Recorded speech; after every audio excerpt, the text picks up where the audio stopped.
So geology is a very practical degree. It's all about getting out, looking at rocks, and the most interesting aspect for me as a geologist is getting out into the field and studying rocks of various kinds in various places.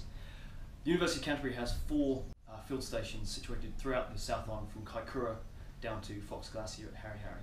And we utilise one of the field stations at Westport for the second year field trip, and we take them over there. And we study rocks on the West Coast. We try and understand the history of the West Coast and the structure of the West Coast. And it's a really good opportunity for students to put what they've learned in labs and in lectures actually into practice and studying rocks in these places.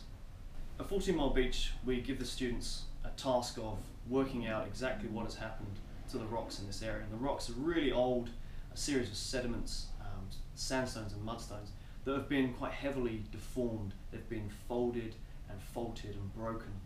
And we get the students to map these rocks and map the directions that the rocks are currently orientated in. And they can use various methods that we give them in the field to help unravel the puzzle of this area.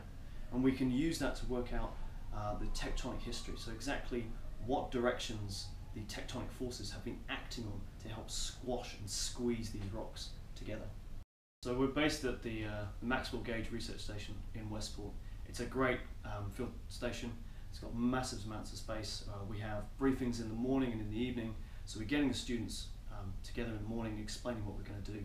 Then the students, they make their lunch and we head out into the vans to go out to our outcrops for the day.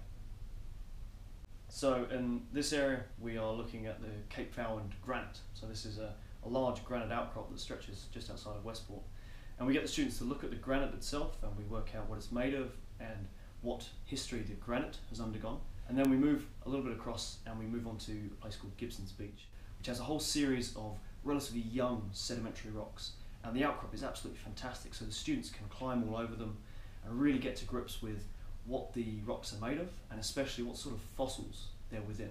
So the students then take that information and they can work out the exact environments that these sediments were deposited in at that time based upon the fossil content. At Gibson's Beach we went around the rocks. It was a lovely day, sunny day, so it was good. We worked in groups of 3 or 4, and it's a good way to get to know your classmates and have that relationship. So it was great fun.